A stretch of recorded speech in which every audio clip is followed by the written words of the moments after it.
leasehold that has been missing for 200 years or something like that. So I actually think it's one of the most, it's probably the thing I like most is I walk in and there's space and then there's the room.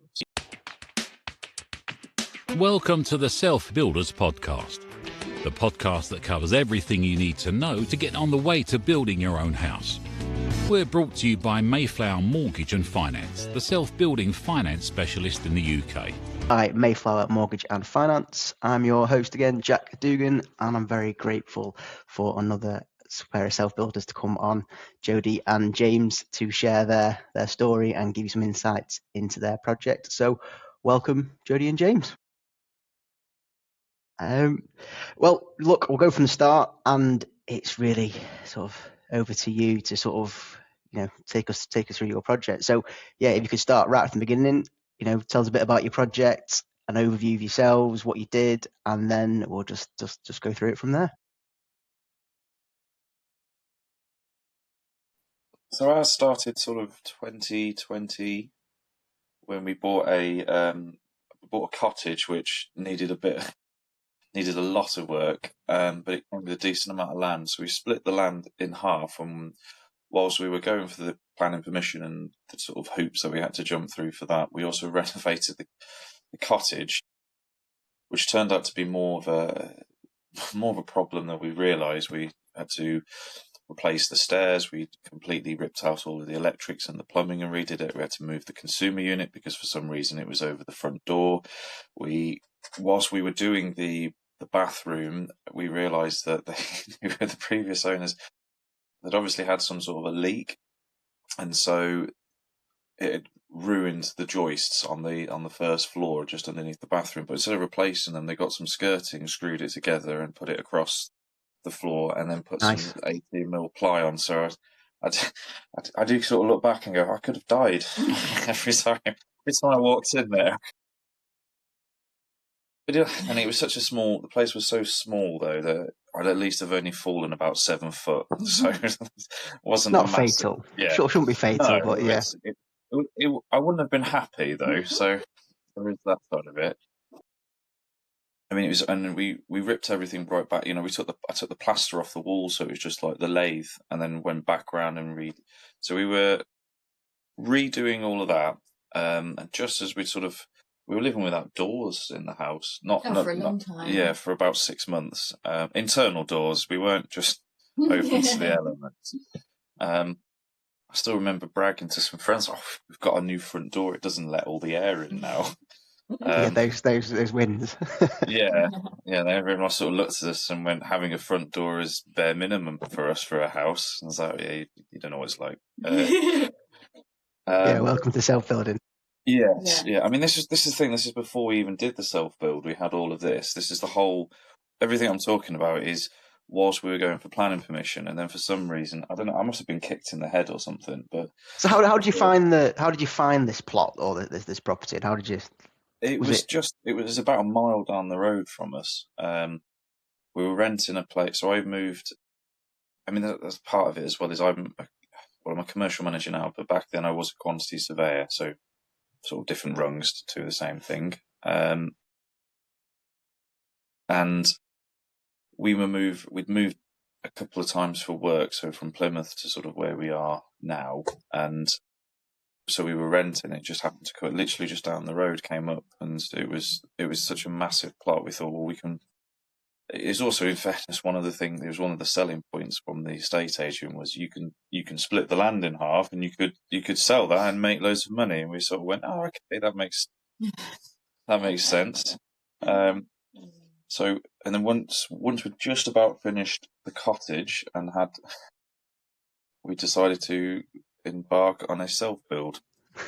The original plan was to sort of like sell the land, and we just thought, we've just gone through the pain of doing our own house. Yep. I'm sure we know exactly what we're doing with the new build. So we just found a couple of places that were sort of lend us money, which is, in hindsight, is something I should have looked at more, because we didn't come through yourself at that. We were with another company, and we just didn't. We should have had a different mortgage. Yeah. We should have had a different financial arrangement up front, and that's something like I said, looking back, it's it's probably the first of many mistakes that we made on the process. And then, like I said, I don't know what it was. I think we were probably on a bit of a high from finishing the cottage. We thought, well, oh, we can build a house. It's not. We've renovated. We looked at the money that on paper we could have made, and we could make loads more if we build it ourselves. Yeah. And then we sell in the planning commission. Like, let's do that. And the plan was then to build and sell the property. But then we started planning the kitchen. And I started getting carried away with wine fridges. Very important. And we thought, and then we thought, this is nice. I kind of don't want to give this away. I kind of want to live here. So we decided then to change it halfway through the project. Yeah. That we would actually live here. Which is where we sort of contacted yourselves and said, well, what do I need to do to move this around? How to structure it. Yeah. So you renovated the cottage in the first place. Did you live in the cottage whilst you built the... Yeah. That one. How long did the renovation take on the cottage? A year and a half. Yeah, about 18 months. Year and a half. And how long did you plan for the self-build? And how long did it take? We planned about 6 months. Yeah, something like that. Not nowhere near as much. Nowhere near as much time. I mean, to be fair, it was whilst we were doing this, we also decided that having a second child would be a good idea as well. So more stress. Yeah, why not? Type of scenario, just tick all those boxes, have another kid, why not? Get all the stress in one go, and then go for a global pandemic. So it was all fun and games. How long did it take in the end? I think to build was about, I think, 10 months, 8 months. Yeah. Okay, so in fact, to be fair, the main build was done in about 6 months. So one of the things that did go well was like all of the big stuff at the start. So laying the foundations, getting in the even getting things like the water and the electricity was a bit of a rigmarole, but that was more because of my neighbour. Hole in a property. The electricity for the cottage. So there's land in front of the cottage. So imagine there's sort of a main road, and then there's land. There's like the cottage, and then there's land in front of the cottage, and that used to have 3 bungalows on there. Since been knocked down and was used for, I think, one of our neighbours keeps his sheep in there every now and then or something like that. But it's owned by someone else. Yeah, and so that's where the electricity pole was, like in this field, and my neighbour decided that she didn't want it there anymore, and it was that was the sticking point, was her trying to sort out the electricity, but it nearly knackered us, because I'm there going, I'm building a house.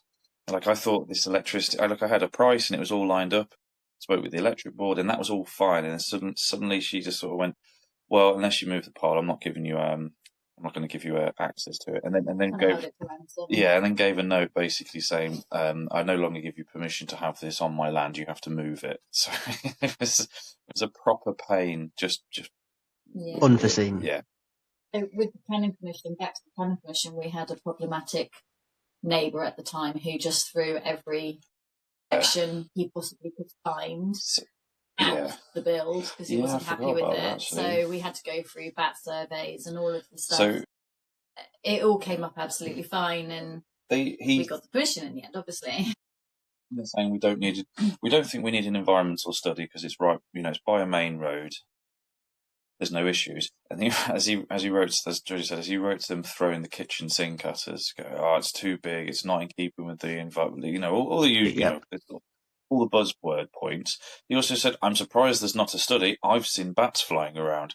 And I was there aren't any bats. You're just lying. And so it was just more money to spend on a bat survey, who then said, there's no evidence of bats. And I was like, I know. Because bats don't like hanging around main roads. Mm-hmm. And yeah, it's absolutely infuriating. He's moved now. Is everything all okay now with the neighbours? All settled? We've got lovely new neighbours. Yeah. Amazing. Yeah, both sets of neighbours are really, really good. That's definitely something to consider. I mean, we did everything right. We went round and spoke to him about it before we put the planning permission in and said, look, this is what we're thinking of doing, showed him the plans, let us know if you've got anything any mentions, Told him it'll go here, and just waited for it to go through, and then threw his toys out the pram.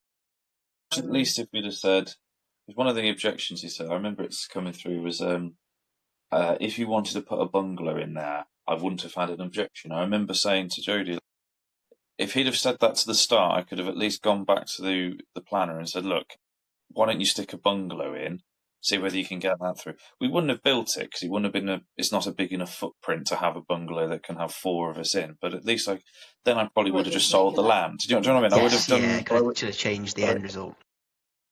So I do think, I've got to be honest, I do think a part of building it as well was because we were so frustrated with him. I was like, we're going to build it now, and you're going to have to look at it. Need some motivation, everything else that's going on. A little bit of anger as well always helps. Throw it in. Yeah. Say a level of petty spite there, maybe. And what route did he take to build it? Did you use like a turnkey solution, main contractor, or did you do it yourselves? No,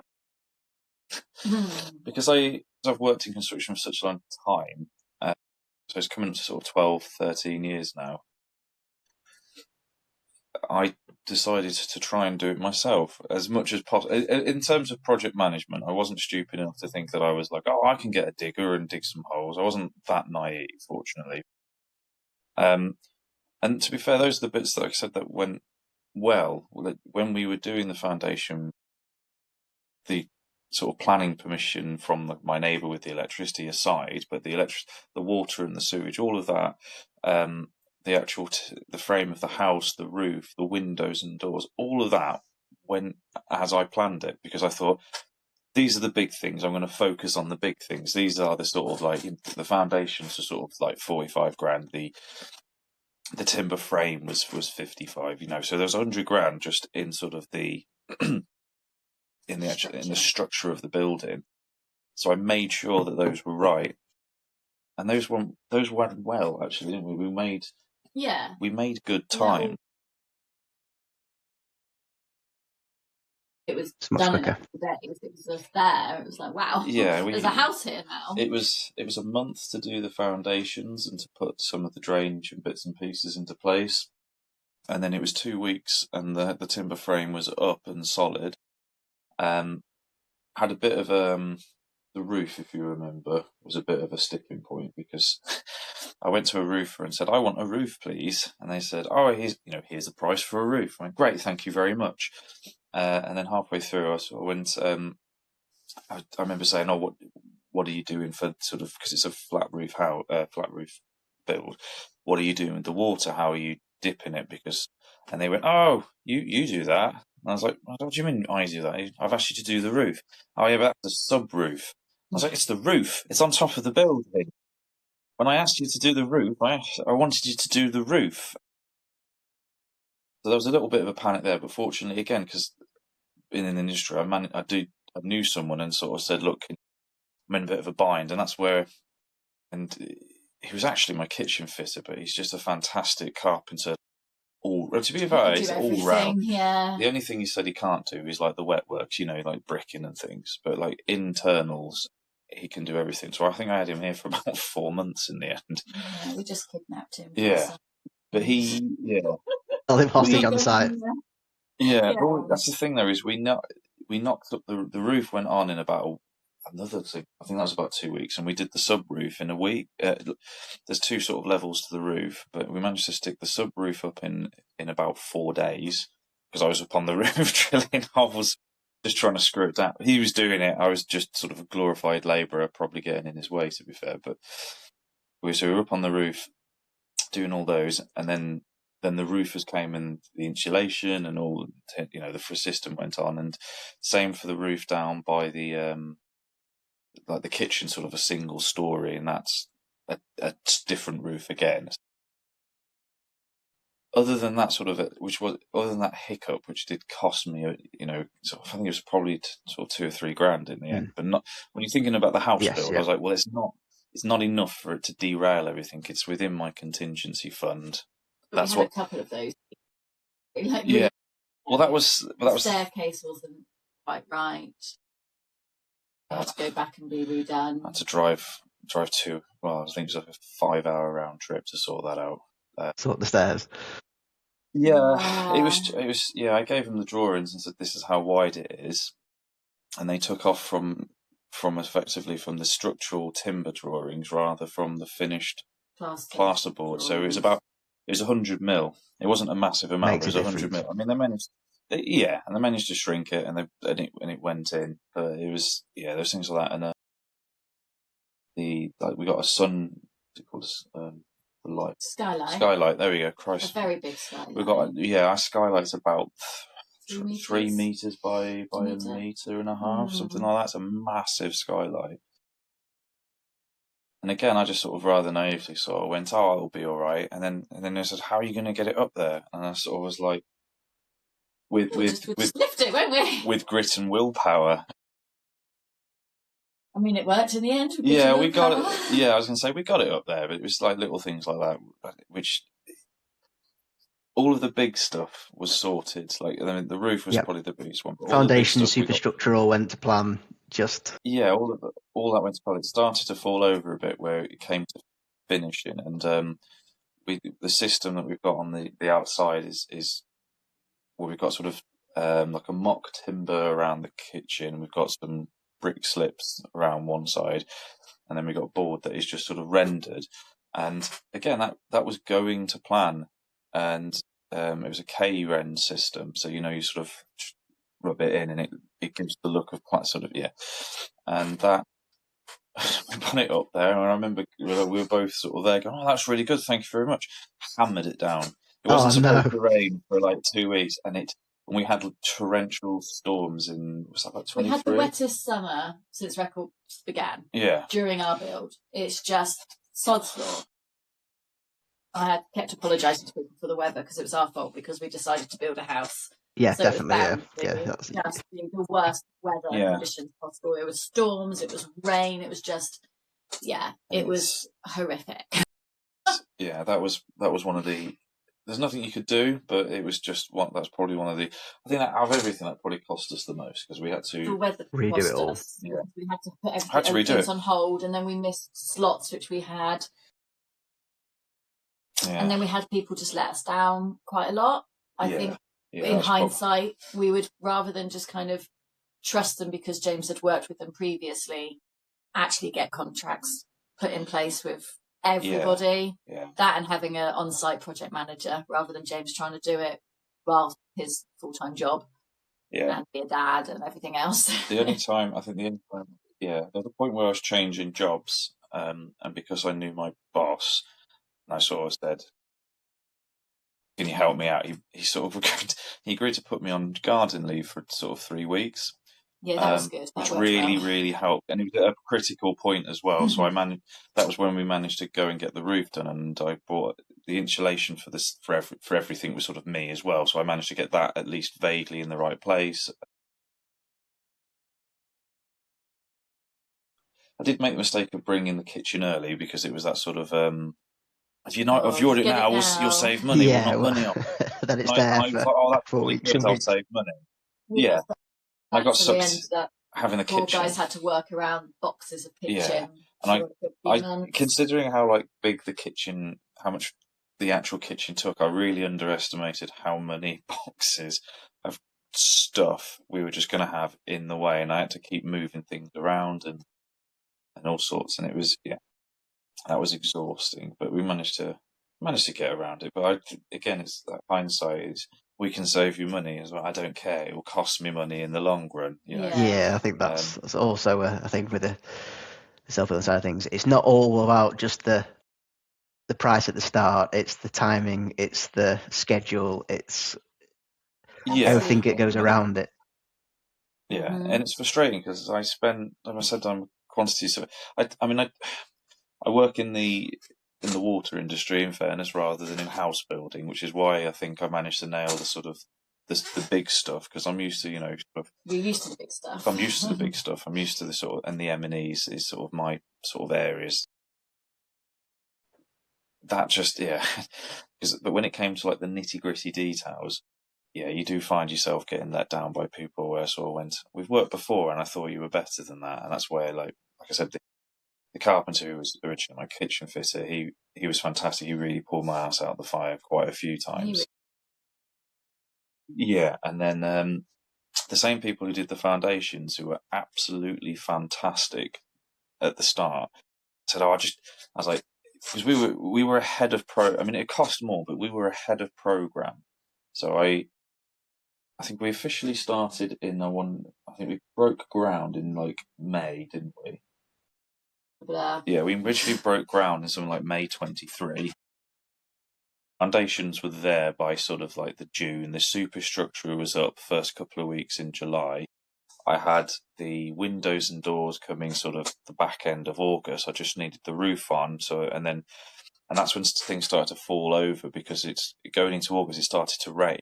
It would have all worked. It was tight because of originally the people who ended up doing our foundations weren't I was originally going to someone I'd worked with, and then they ghosted me, and I got a bit of a feeling before it got too late, and I managed to find someone else, and they stepped in, and they, as I say, they were absolutely fantastic. And within a month we had it. I had a price. We were all set, and I think it fell in between a couple of their larger projects. That's why I managed to get them at sort of shorter notice. They were brilliant. And then suddenly like I said, so this is sort of the May the one year, and by February, March the next year, we basically had a house. I mean, we'd had ups and downs. I think I went through about 3 electricians until we ended up with a friend of ours who actually pushed it over the line for us. And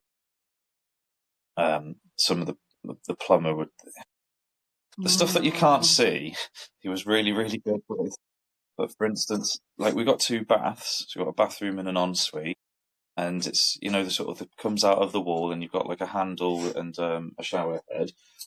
For the tap, sorry, yeah, for the tap. So you sort of, if you want it to come out the shower head, you've got like a little sort of knob that you pull out or in. Yep. But in one of the rooms, you push it in and it comes out the tap, and in the other room, you push it in and it comes out the shower head. We just hadn't. And then little things. In the shower, in the main one, the taps are the wrong way, so if you turn it cold, it goes hot. Things cold. like. We needed the bath that we chose wouldn't work because No, it was the wrong taps. It was the wrong taps for the bath. So we had to change the bath because he'd already put the taps in. The shower wouldn't work because of one of the joists. Yeah. But he ended up, we've got 2 other shower cubicles and it still wouldn't work. And then he's like, "Oh, I'll just put it on a razor." I was like, "You could have done that in the first place." We'll just put it on some legs. And I was there going, "Why didn't you tell me that from the off?" It was exhausting. We just did so many things wrong. Yeah, and it was the finishing bits as well, like the big stuff. Like we've got underfloor heating, first and second floor, and that went out. The really complicated stuff, for the most part, went on without a hitch. The only thing that annoyed me was I said, mark up where you're going to put, because you've got actuators and pumps. Mark up where you're going to get them so I can make sure that there's a power supply. And he just didn't mark one up. And I remember saying, like, "Oh, you've missed one." And his response was, that's the electrician's problem. And I was like, "No, it's my problem." Yeah, you're the one who's got to live in it. I'm building this house. Really, really pissed me off, actually, the attitude. But there was a lot of kind of, that's their problem, wasn't there, between like the plasterers and then the electrician and the plumber. They all just wanted to like pass the buck. Tying up with the trades together. And I think if we had an on-site project manager, just being like, bang their heads together and get it sorted. Whereas we were doing our own stuff, working and everything, that we couldn't just be on them. Plus, I was kind of lulled into a false sense of security because everything else had worked, other than, I mean, it rained and that knocked things on, but everything else had just sort of, it had slotted together. But looking back on it, it's because someone came in, they did their bit of work, they left, and then another person came in. I didn't have trades working the same time, so that's when it started to sort of get a little bit, and that's when I had to sort of be a bit more. I was nowhere near as ruthless as I needed to be with them as well. As looking back as well, I should have just told them to sod off. And our ground work for the driveway, so the same company that did the foundation, where they were fantastic, the driveway, but he used subbies for that, and they just took the mick. They were just because they're on day works. So they would we then heard through our carpenter and another chap who was doing some work for us, a friend of ours, who was like, "You got to have a word because they're coming. They're coming at 9:30. They're leaving and then at about they're going off 3:30. to McDonald's at 10 for a 2-hour breakfast or whatever." You're really taking the mickey. So you can't trust people where you think you would, which is Yeah. a shame. But I think, we'd be a lot more, if we were bad enough to do it again, we'd have an on-site, or one of us would be on-site. So that's the key. But the next time is, well, if there was a next time, is to have a project manager there that's on site to tie everything together a little bit more. Yeah. The biggest piece of advice I think I would give is site manager. I know we're calling it a project manager, but it's a site manager that we needed. Like the timings of everything I can sort out. But and contract everything. Formal, be more formal with everyone, even if it's friends and Yeah. Because that's the thing and that, to be honest, is where we were. So I don't mind saying his name, Ryan, who was our carpenter, who, like I said, I had him for about 3 or 4 months or something, just on the trot, and he basically was like, James, when can I go? Because I've got works that, I appreciate all the work you've given me, but I do have someone I've been working with for like 10 years and they're desperate, and I've been putting them off for like a month because I can see what you're trying to do here. And I was like, well, thank you, because if you weren't here, I think this would have stopped, just out and out stopped, if you hadn't been there. Yeah. And then we had another friend, Callum, who lives across the road, and again, on hindsight, I'd have just said to him, can you do X? Everything. Because he's another one who's very good, but he is grounds work, so he does that outside work, and it would be, I think I'd have probably asked him, can you site manage this? Like, I'll pay for your time. You don't have to be there all the time, because I know he lives across the road from me, if you see what I mean. I was like, just having you here, like in the morning, the evening, just keeping an eye would have been beneficial, but I'm not going to put that on someone so late in the day. Yeah. And it just got to the point where, I did have a bit of a falling out with the ground workers in the end, where they said, well, we went from, the loan was due to be paid at the end of April, and I got to January, the house was more or less done. It was just it needed a final sign off. So there was the collateral warranty, the building warranty, and building control. And there was just a final push round with that. I got sort of everything else resolved. I just needed my bloody drive. I needed access to the house. That's all I needed. And it went from sort of looking at a sort of a February, March, sort of middle to end Feb, start of March, to finally getting it the back end of May, start of June, I think in the end was when it finally came through. And as I said to him, I was like, I've had to go back to the money people and extend my loan, which has cost me, I think it was like something like 15 grand to extend. And it was only like 5 grand to extend it, but it was like 10 grand to move, or was it the other way around? I think it was 5 grand to arrange the movement and then 10 grand extra to. And I was like, as I said to him, I was like, I've lost the opportunity there. So I know as I'm saying to you, it's cost me 15. But I've lost the opportunity. I was going to be 10 grand better off. So in my head, you've cost me 25 grand. So we did have a bit of a backwards and forwards when I sort of went, look, here's your final payment. I'm not happy with what you've done and I don't want you to come back. But if I'd have done that, if I'd have been harsher with them sooner, if I'd had them under a contract, on all of that, that's where it really came to a head. We did manage to, despite things going wrong, we did manage to continue to make headway. Things were being signed off. Things were being done correctly. No one walked off site in the end. No one walked off site. I had to keep coming back. Yeah. No one left. It was, at the end as well, just right at the end. At the time we were selling the cottage, we were sorting out the whole sort of new process of where we are effectively.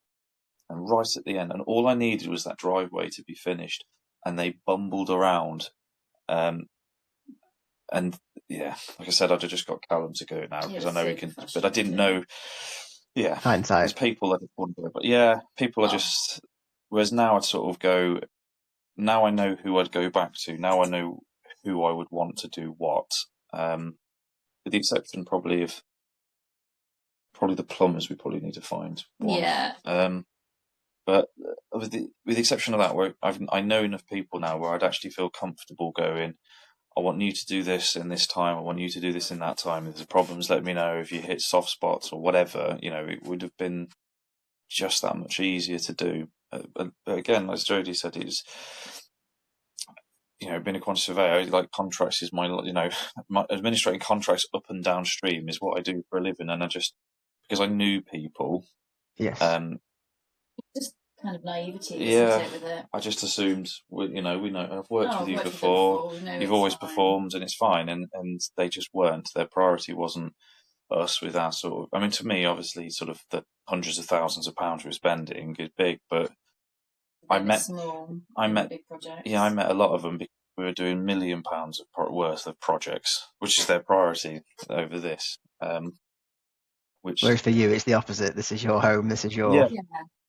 This is mine. Yeah. Ours. Yeah, exactly. I've got it in, and it's that's kind of up to date, to be honest. So. And living in the home now, all good. We're in. It's not completely finished still. We were originally going to. We put what's the floor surface called? Oh, we've got a liquid because it's under floor heating. We've got a liquid screed. And I sanded it down, and I went to this tiling place, and they put like a sealant on so that it doesn't do it. And in some 2/3 of the house, the bits that I sanded, because I went from like a sort of 10 grit up to like 120. And those massive machines. Yeah. So the bits I've done are fine, but when I got someone, with the kitchen, I was like, oh no, I'll get someone professional to at least semi-professional, just to run the sander over it.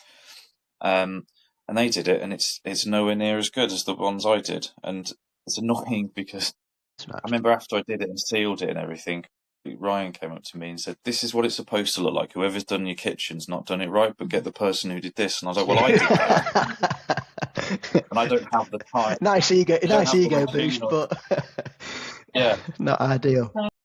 Annoying compliment. Yeah, I was like, But our plan was to keep that as the floor surface, but as we've lived with it, especially in the kitchen where it's not done correctly, it's not practical. So we need to put some flooring down. Some of the doors still aren't fully painted. We still just got them primed. It is mostly. Our stairs aren't painted. It's silly things that you just kind of end up going, "Oh, we'll do that one day." And decorating. We just haven't. Just the cosmetic things. Yeah. And like our landscaping out the front. Yeah, because it was us as well. I think we sort of said, we'll put up with that because we're not selling it. So yeah, and we've definitely felt like we kind of thought, right, let's just sit for a year and let's just not do anything, because it's been years now of us doing stuff with it. So now we're kind of in the thing of like, oh, it's fine, we don't see it anymore because we used to. But then when you get people over, you're kind of like apologising for like, I'm sorry, like we've got one stair painted to see how it turned out, and I'm sorry, like that door's not painted, or the floor is like dusty. But you get it all finished, then you'll start your next project. That'll be the. I was going to say, we'll get it finished and we'll sell it and move on. So. That's it. Like, obviously, it was that whole never again when we were in it. But it's a bit like after pregnancy, you get a hormone that makes you forget all the horrors of being pregnant, and you think, oh, let's have another child. And it's a bit like that. So I don't think we could ever really say never again. I think it would be a long time away. And do things differently. Yeah. But I still think that it's in us to do another project. I think so, when the kids are a bit older. I was saying to Jodie, like, I actually quite like the house. There's things I do, as in, because like I said, the original plan was to build and sell. So things like the first floor, like the layout of it, which we'd basically flip it, wouldn't we? Because what is one of our daughter's rooms looks over sort of the roof of the kitchen, and we were there going, well, if we got sort of daughters are one side, and then there's the landing, a bathroom, and then sort of the master bedroom with the ensuite, and we're like, there's no reason why you can't just flip that across, and then you could probably have like a green roof and a doorway out onto the top, and then all I really need to do is put sort of hand railing around, and then suddenly I've got sort of quite like a roof terrace and quite a nice looking roof, and more importantly, more usable space as well. Where the skylight is, because it's where the skylight is. I don't have to climb out the window to clean like the skylight. I can just walk out. Things like that. Would do differently. So you need to wait until your daughters are now and then plumbers, and then when they're fully trained up, you're good to go. You've got every other trade sorted out. You've got the plan. Just need a pair of plumbers. Put them to trade, and then we can do a project when they're old enough to actually get one electrician and one as a plumber. Yeah, get ready. Not a bad shout. But get them contracted as well. Give them a contract. No. Definitely contact those girls. They don't put their shoes on without negotiating.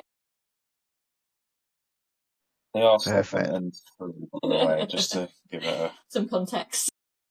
Amazing. They're not like 15. But yeah, so there's lots of things that we do differently, and it's just because I've done it before. What's that saying? Sort of a little bit of knowledge is a dangerous thing, and because I'd done it before, and I thought you hadn't though. You'd done construction. And I did construction. I've not done house building. House building. And it was, and like I said, the bigger stuff went down without a hitch because it's those are the bits I obsessed with. Those are the bits where I was talking to the subbies. I was like, "You're going to do it like this, aren't you? Aren't you?" And I nailed them down to it. And those bits went well. The bits which fell over, like I say, I just wasn't used to the finishing in the trades finishing in a house, and the interactions, I suppose, is the other thing. And I think I'd probably get you to look at the design a bit more, because I looked at sort of is the design buildable? Now that was really it. Like, can I build this? Yes, then that's fine.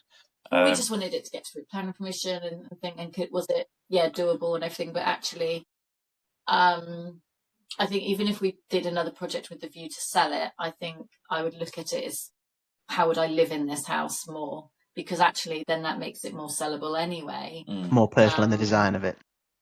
Yeah, exactly. So I think the biggest strength we've got in our house is actually sort of what you'd consider wasted space. So we've got quite a big landing, and we've got, what do you call that? The entrance hall.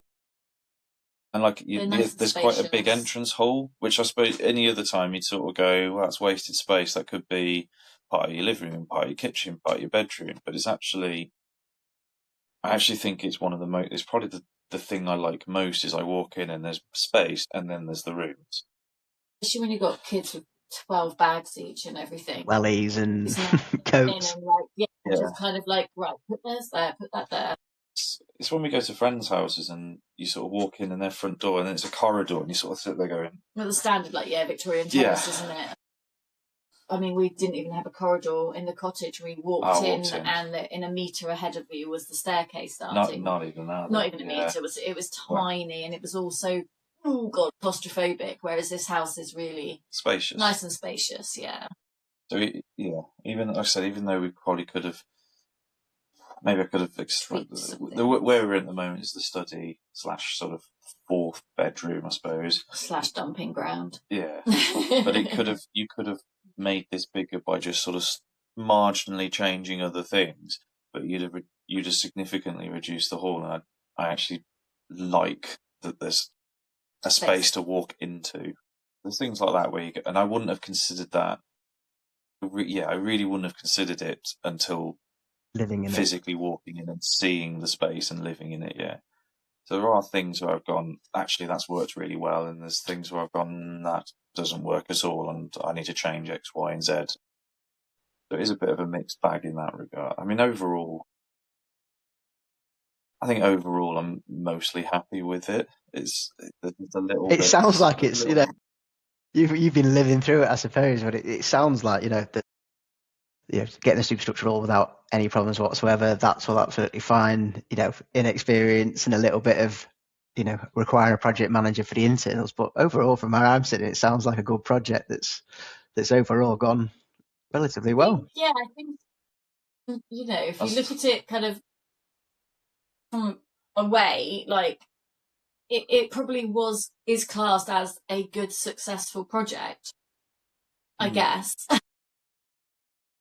It just cost more than I meant it to. It cost more than we wanted it to. Yeah. It took longer. We're not in a situation where we thought we would be.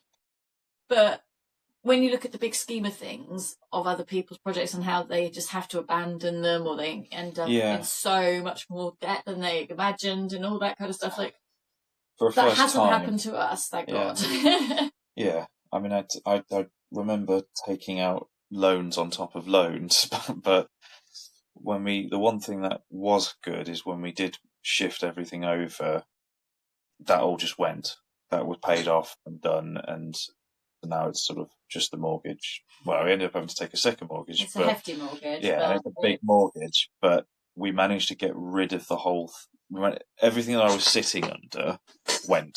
So the only actual, other than sort of house bills and the mortgage, I don't have any other debts sitting over us, other than Bank of Mum and Dad, where I do owe quite. But at least that's not gaining interest. Yeah, there's always a plus. And the cottage you're in during the build, have you sold that one? Have you kept that one? No, we sold that in the end. Yeah, that sold. That wasn't an easy process either, because it was part leasehold and things. So it's a 17th century cottage, so it was really really old, and really the lost deeds and everything that could be done with that was it was a tricky one. But that's sold now, and our neighbour's happy in there, isn't she? Yeah, well, she's going through the process of enlargement so.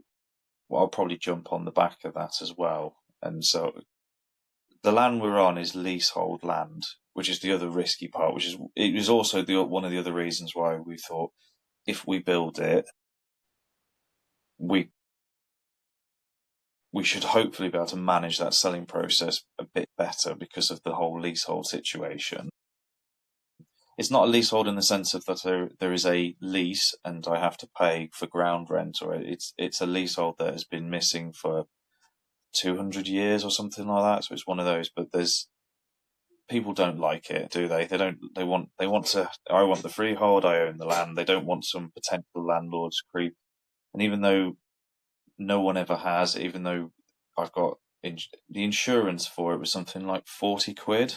For 250,000, you just sort of go, well, yeah, and that's the solicitors there to protect you in that instance.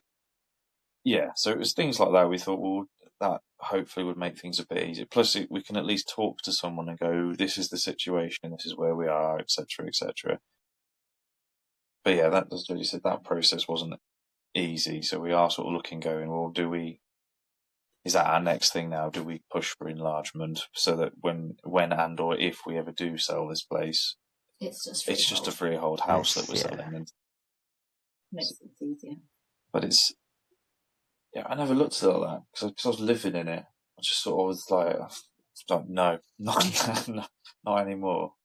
I quite like when we're here. I like the house. We've had quite a few parties here because it's the bigger house that people can fit in. It's open plan, and it's like the kitchen's enormous for a kitchen sort of diner. Or at least I think it's enormous. I don't know about you. Yeah, no, it's a big room, and people do 7 by 5. They come in and they like the house, and it pays to have our big family parties and things, which is lovely, and the kids just run riot, and it's lovely. Nice. We live in it well, it's a nice house to live in.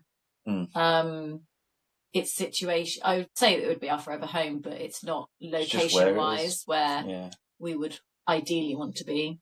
As James said, it's kind of on a main road, and we'd like a bit more land around us, so hence why we're not swearing off to other projects. Building another one. Yeah. It's the location is the only thing we're a bit sort of it's not really ideal, because you do sort of, we've got a driveway and that's great in the sense that it's big enough that you can turn a car around. I don't need to reverse onto a road or anything ridiculous. It's still a main road. At some point I think we wanted to have a dog, and we just thought, well, we're going to have to if it got out on the main road, so that might have to be a bit of a phased approach. That's fair enough. Right, well, brilliant. Well, thank you so much for coming on and sharing your project, and obviously give Mayflower a call when you're ready to start your next project. Absolutely. Right, thank you so much. Cheers, Jodie.